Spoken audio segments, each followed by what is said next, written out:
Chapter 18 Shravan Shukla Chaturthi Varta. Om Shri Ganeshaya Namaha. Dasharatha requested Vasishta, please tell me the legend of the glory of Shravan Chaturthi Varta. One can never be content listening to the legends which bestow divinity. Vasishta said, in the province of Anga, there was a town by name of Chatatara. This kingdom was ruled by King Ashwasena. He ruled his kingdom righteously. He was well known for his generosity and was loved by his subjects. He was reverent towards devas, brahmins and guests. He was valiant and observed all vratas. He conducted yajnas regularly. He conquered the entire earth with weapons and armory. He became the universal monarch, supported by his immense army. He had dominion over other kings. He collected huge amounts of tax from them. Thus he was acclaimed as a sovereign of the three worlds. While ruling his vast kingdom, the king was suddenly afflicted with a high fever. He was restless and could not sleep at night. They tried various remedies, but there was no respite. The king suffered physical agony for a year and his health deteriorated considerably. He was reduced to only skin and bones. He lamented in pain and sorrow. He considered consuming poison to commit suicide. At that time, unexpectedly, Devala Yogi arrived at his palace. Seeing him, the king offered pranams and his brothers performed the Muni's puja, offered him meals, and when he was satiated, the king, who was an excellent host, said to Devala, O Yogi Raj, my birth, work, life, vratas, parents and donations have been blessed with your darshan. I am afflicted with a persistent fever. O illustrious yogi, you have arrived unexpectedly when I am contemplating suicide with poison. If I had committed suicide by consuming poison, I would never have attained liberation. With your darshan, I have been relieved from the sin of committing suicide, so I may attain liberation. Having said this, the king wept bitterly in agony. Devala Muni, well versed in essence of all Shastras, felt great empathy and said these heartfelt words. O king, Chaturthi Varta is not being observed in your kingdom. This sin is the reason for your disease and sufferings from fever. By consuming poison, only your physical body will die and you will in the end fall to hell. All the learned ones concur that this great Chaturthi Varta must be performed foremost and has the power to bestow the fourfold prosperity. Even innumerable meritorious acts done in the past have become devoid of any benefits in the absence of this Chaturthi Varta.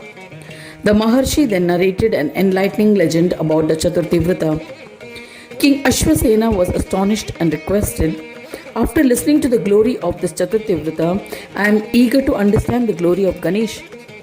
Devala replied to the king, the glory and magnificence of Ganesha is indescribable. There are many limitations, so I shall impart the knowledge of his true form. My father Asita had imparted this all-siddhi bestowing knowledge of yoga.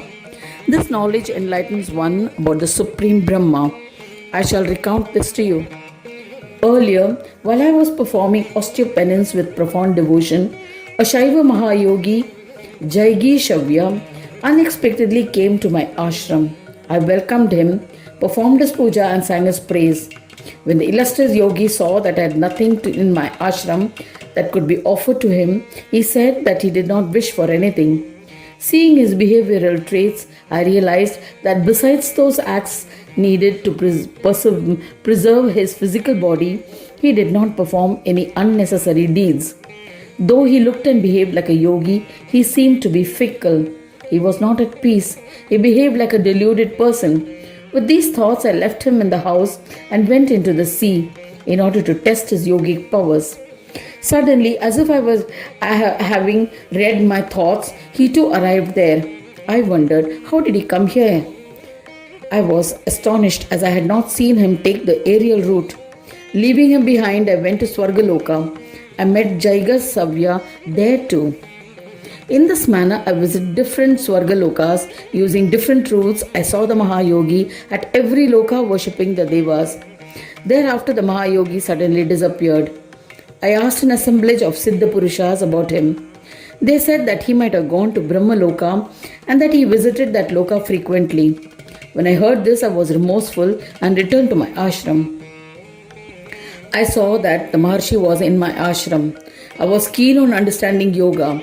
I performed the puja of the one proficient in yoga and prayed to him, O Maharshi, O merciful one, I have been a bad disciple who tried to test you. Please help me attain salvation. Heeding to my prayer, Jaigeshavya said to me, as a practitioner of yoga, you must not resort to violence. Practice equanimity and restraint of senses with the knowledge that I am Brahma. Contemplate wholeheartedly on the one who commands this whole world. By doing this, you will become a yogi in this world. There's no doubt about it. After advising thus, Jaigeshavya disappeared. Heeding to his advice, I renounced violence. I discontinued the performance of yajna karmas. As a result, all my ancestors were upset and wept profoundly. They said, Devala has forsaken the practice of performing yajna karmas and has abandoned us. Who will look after our nourishment? He has stopped supporting us. There's no doubt about it. We are hungry and thirsty. I felt compassion seeing their plight, so I was induced to perform yajnas again. I went to collect certain leaves and sticks for the yajna. Then the trees and creepers started crying. They thought we had become fearless, but this shameless and wicked Devala will again hurt us by chopping us for the sake of his ancestors. In this manner, I was faced with a religious dilemma. I contemplated for a solution. I practiced equanimity and restraint of the senses with my welfare as my only aim. Instilling fearlessness in all, I performed yajna karmas and practiced yoga sadhana stepwise. I attained Sahaja Brahma with my yoga practice. In that state, I experienced a feeling of dependence on self and I-ness, and once again, my peace was disturbed. I approached my father Asita, who was revered by Yogindras. I bowed to Asita and asked him about Sanatana, Brahma, the bestower of yogic peace. The yogi expounded the precepts. He said, O son, from the union, the self-knowledgeable soul has created the whole universe endowed with the fourfold attributes. Forsaking it, you will attain the state of Samadhi. In that state, yogis can experience Sanyoga form and the Ayoga forms. It is a union of Sanyoga and Ayoga forms which bestows yogic peace. To attain this, you should always revere and worship Ganaraja. He is form of yoga. Yogis have described him as a bestower of yogic peace. It is a union of Sanyoga that is represented by the syllable Ga, and Ayoga form is represented by the syllable Na. The union of both is the Lord Ganesha. This should be realized by the seeker.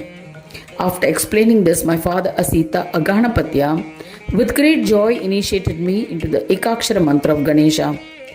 After offering pranams to my father, I returned to my ashram. I engaged in his worship by continuous meditation and chanting of the Ganesh mantra. In a short time, I attained mental peace. I became reverential to yogis.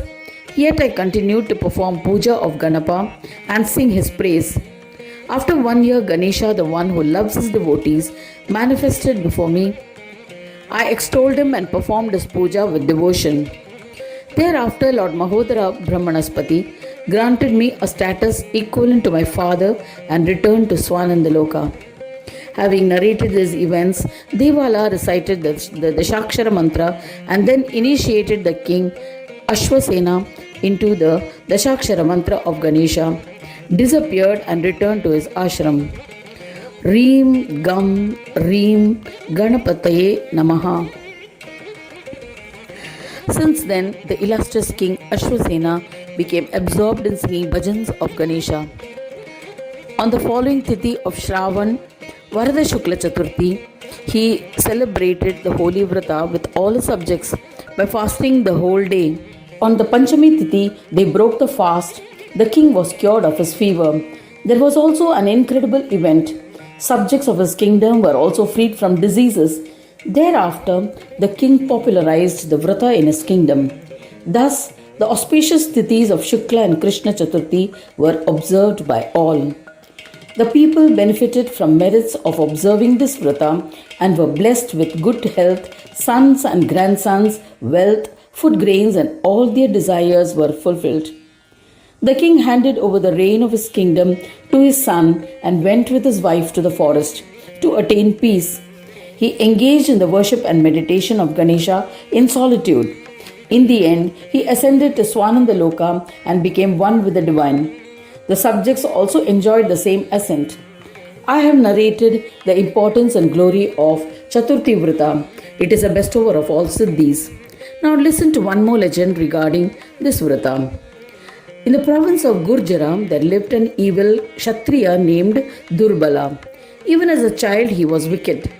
The vile one was attracted to the pleasures of wine, women, and consumption of meat. He was dull-witted and would kill humans and animals. One day, he killed a wealthy merchant and looted his wealth. He fled to the forest and began to live there. In this manner, he continued his criminal acts. One day, the lowly Kshatriya was afflicted with fever and became unconscious. That tithi, fortunately for him, was Shravan Shukla Chaturthi. Unknowingly, he fasted on that tithi. He did not eat any food or drink anything.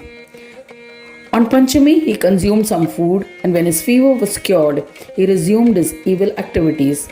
With passage of time, he died. When he died, Ganesha Dutas arrived and took him with due respect to Brahmaloka. He attained union with the divine. Even though he had observed the Vrata unknowingly, the wicked sinner attained liberation and ascended to Swananda. Then what can be said about its merits? For a learned one who observes this Vrata knowingly, there are several such instances where people have attained purification. It is impossible for me to narrate all of them. Anyone who reads or listens to the glory of Shravan Shukla Chaturthi Varta will be blessed with all happiness on earth and in the end will attain Swananda Loka. There is no doubt about it. Thus ends the 18th chapter titled Shravan Shukla Chaturthi Varta in the 4th Khanda of the Puran Upanishad, Shravan Mudgal Puran, describing the legends of Gajanana, dedicated to Sri Gajanana. End of chapter 18.